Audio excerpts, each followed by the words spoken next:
It was Friday afternoon, and finally, the day we'd been waiting for had arrived. The plan was simple: get a group of friends together for a weekend at a lakeside cabin. The place looked like it was straight out of a vacation catalog, with a huge deck, a peaceful lake, and the perfect setting to kick back and relax. The idea was to forget work, life pressures, and just enjoy ourselves. We kicked off the party as soon as we arrived, cranking up the music and filling up the drinks. The music was loud, and laughter was constant. Then, out of nowhere, she showed up. A strange woman, dressed in some old, weird outfit, and with a look that made us question if she was even in the right place. She appeared right in the middle of our noisy party and started complaining about the music volume.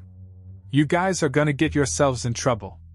You don't know what you're doing," she said, with this threatening tone. It was so out of place that we thought she was just trying to get attention.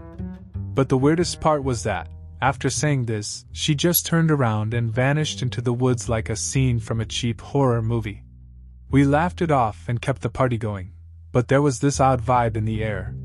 The night went on, and despite the weird visit from the woman, everything seemed to be going according to plan. The house, which had seemed so perfect at first, started to feel a bit creepier under the moonlight. Saturday started with a different vibe.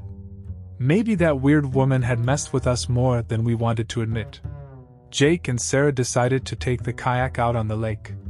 The rest of us stayed at the house, playing cards and enjoying the afternoon. Then the tranquility was shattered by a voice that sounded like it was coming from the middle of the lake, asking for help. Jake and Sarah, being the brave ones, took the kayak out to investigate. What I didn't know at the time was that what they would find on the lake would change everything. The house fell into an eerie silence. I couldn't shake the feeling of those screams, which seemed to be coming from inside the house.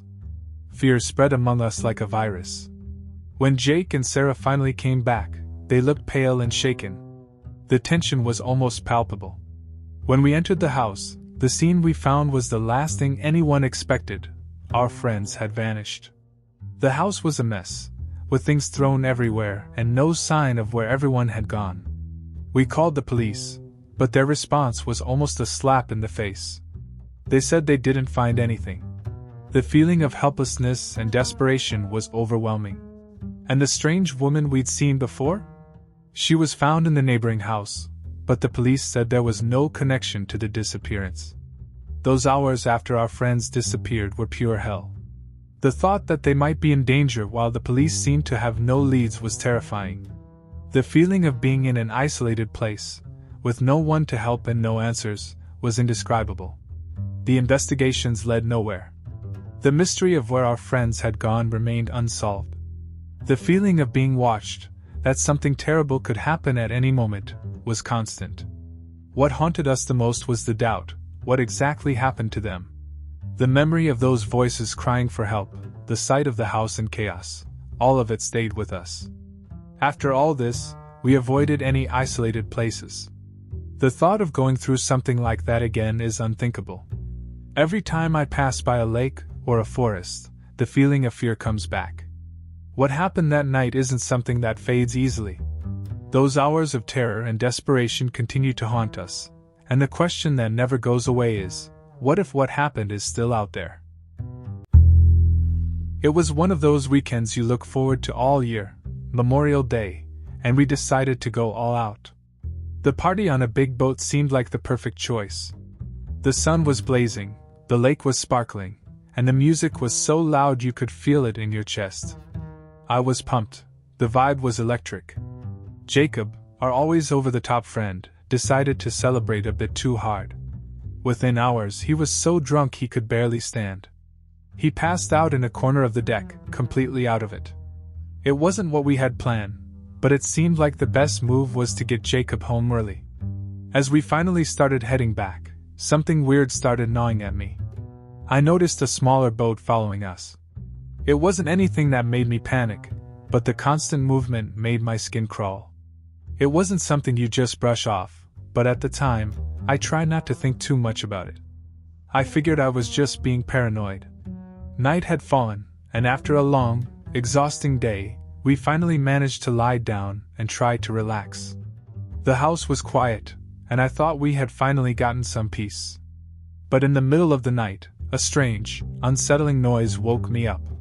It was a sound that shouldn't be there, like a loud crash coming from the door. I woke Jacob and the others, and we went to check it out. What we found was chilling. The front door was busted, the lock was shattered. Adrenaline surged through us, and the feeling of panic was overwhelming. It didn't make sense, everything was too quiet. We tried calling the police, but before we could do anything, we heard heavy footsteps and strange voices. There were 2 armed men with masks covering their faces. They stormed into our house with an eerie calmness. They started demanding the combination to Jacob's safe. We tried to stay calm, but the sense of helplessness was crushing. We looked at each other, not knowing what to do. Finally, with no other choice, we gave them the combination. The fear of what might happen next was greater than any urge to resist. When the intruders finally left, what was left behind was a scene of destruction. The house was a mess, everything was overturned, the furniture was out of place, and the safe was wide open. I had never seen anything like it in real life, and the reality of what had happened started to hit hard. The thieves took everything we had managed to stash away: money, jewelry, important documents. What was supposed to be a weekend of fun and relaxation turned into a nightmare. The feeling of violation was indescribable.